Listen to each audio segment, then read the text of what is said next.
Hey y'all, it's Teresa with One Love, One Light. Welcome to your daily light. Let's see what Holy Spirit has for us. Holy Spirit, what do you have for the daily light? And we have Pisces, I believe. So we're definitely in Pisces season. So let's see what the book says about Pisces.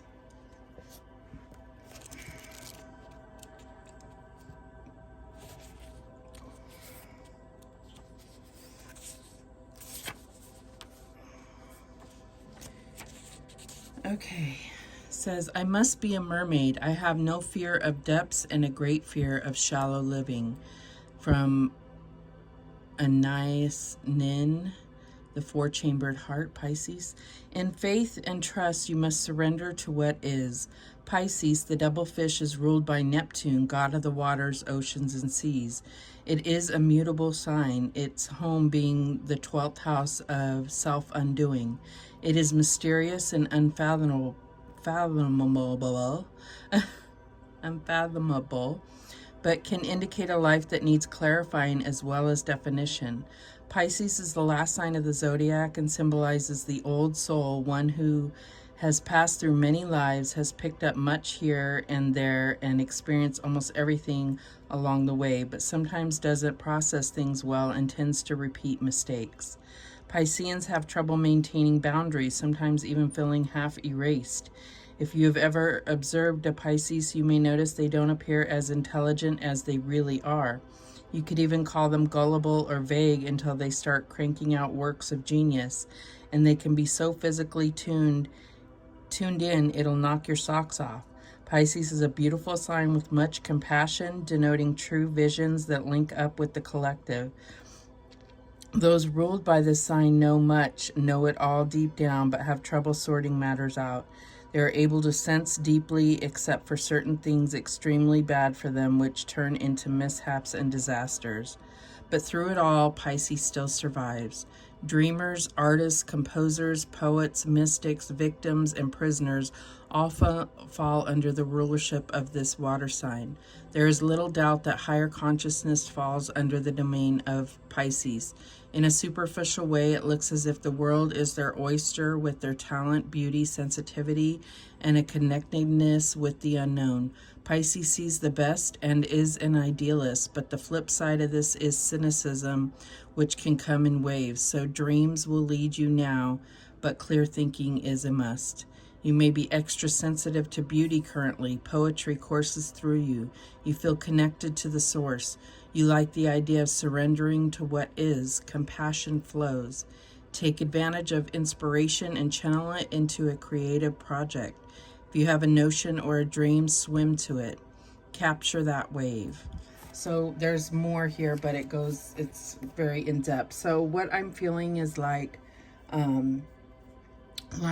because Saturn is coming into Pisces, all of these things that have seemed like illusion are coming into the physical, like things are coming to life. That's what I'm getting, and this could be a good and bad thing. So let's see what else is coming out.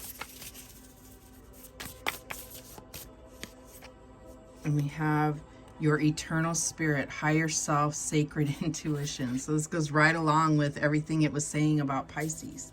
So this is having deeper connection to spirit, to your higher self. But let's read what number 43 has to say. 43. All right. People often define themselves according to the restrictions of their human bodies and mental and emotional patterns. They rarely focus on the unlimited power and value of their spirit. But if this is your approach, it only limits your happiness and your experience of value in the world. This card heralds a time of great spiritual value. You're at a point where you can finally awaken to the full and ever-present power of your eternal spirit. This very real side of you preceded your present self, going all the way back to divine consciousness, the source of your true identity. Meditate on the sacred intuition of your inner voice and the radiant wisdom it brings. Let go of limitation and commune with your perfect sacred identity. The more you turn to the eternal spirit within, the more truth, beauty, and blessings will adorn your life. So yeah, it's like, it's again going into all of this kind of spiritual and elusive energy that is coming into the physical, that is becoming real. And the only kind of skill set that can deal with that comes from your higher self. All right, what else do we have? And we have the, why can't I think of the name of this? The scythe, whatever you call it. So there's definitely things that are going to be cut out, but this is also harvest time is what it's saying. It's like things are going to be coming into fruition. So this all goes together, I feel like. This is, it's also a time for coming up with plans of how you're going to tackle something. And below that is, or at the bottom of the deck, is the child. So this could be something new. This could be something fun. It's definitely a new experience, even if it is something that you've done before. It's like you're going to experience it differently, more fully, more it's going to connect with you more spiritually, whatever it is, even if it is something that's just fun and play. All right, so let's go ahead and see how this is playing out for the collective. And we have the sorcerer, the devil. So this is the disadvantage of Pisces, is that there is this tendency to be misguided, to fall for the illusion, to become bound to things that you have, patterns that you've established in the past, and not really learning the lesson and getting caught up in the same kind of bad patterns. This could be addictions. This could be overindulgence. This could also be, you know, abusive things. That's the devil.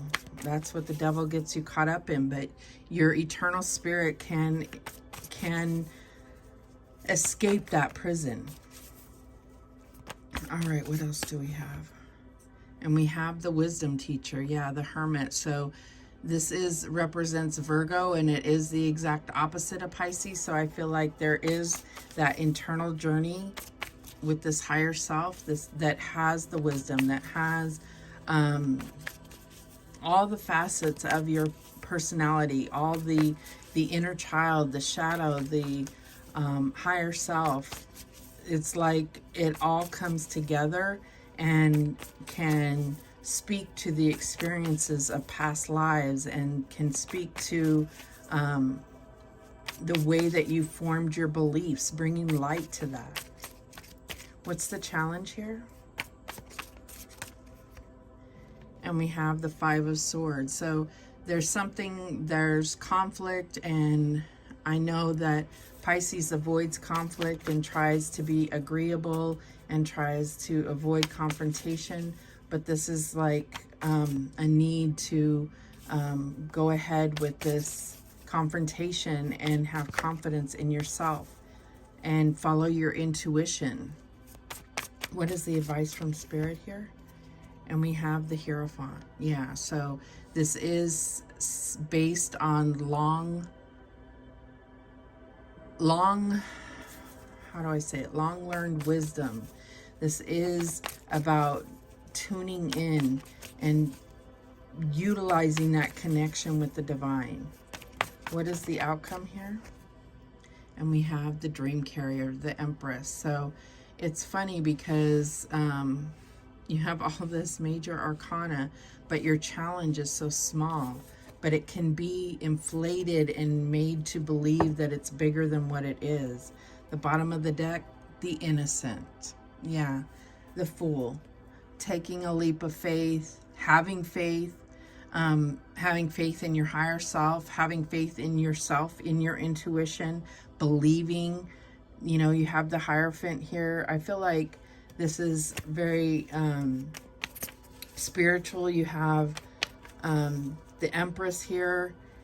It's like, if you look at this, this represents the child, this represents the devil. And then you have these two cards where she is trying to teach the child, but then also protect the child. And I feel like this all comes down to your faith and what you've learned and what you've manifested. So I feel like there's a lot said here. And it's going to be different for each of you how this is actually playing out. But these are all major lessons, major landmarks in your life. Let's clarify. Show me that Devil card, that Sorcerer. And we have the Ace of Swords. So being able to cut yourself free, that's where this Ace of Swords is kind of the same as that Scythe. It's being able to cut yourself free from bondage, from a prison that you've created. Show me this Hierophant, the wisdom teacher. I'm sorry, not Hierophant, the Hermit. Sorry about that. And we have the Nine of Wands. So it's like you've gone through so much, and it's like, what have you learned from that? This is the Phoenix rising here. This is the wounded warrior. You've learned so much, but you're still holding tight to what you believe, and you're still willing to fight for it. Show me what this Five of Swords is about.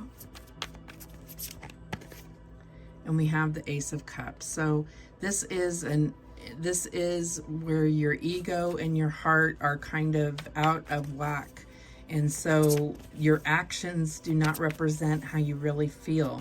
So this is where you're coming in together and bringing it into one. Show me the Hierophant. And we have the Fool. So we have the Fool twice here. So there's definitely something about faith and taking that leap of faith and knowing that you're protected, knowing that you have your ancestors behind you and your higher self, as well as the divine. Show me this Dream Carrier, the Empress.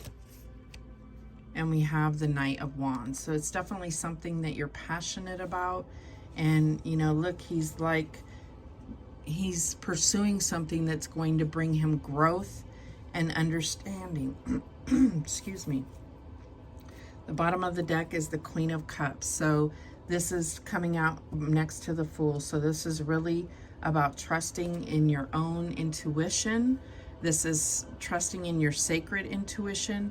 This is about believing in yourself, that no matter what comes up against you between your own wisdom and your own understandings, your own beliefs, you are protected and guided through this new path.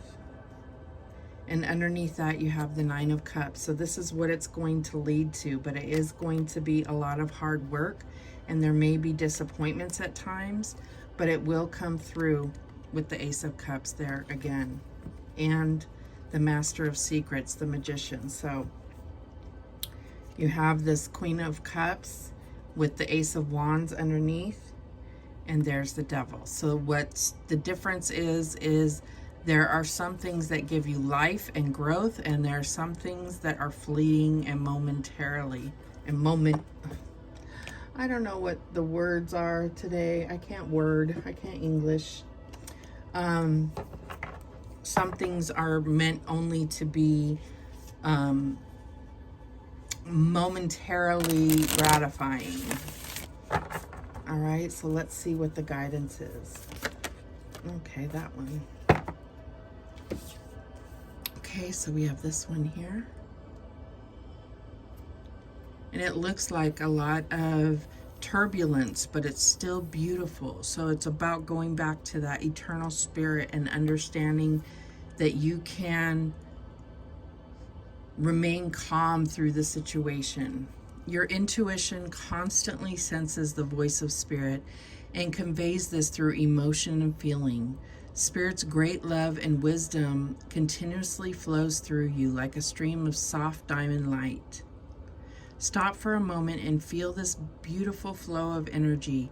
Allow it to permeate every part of you.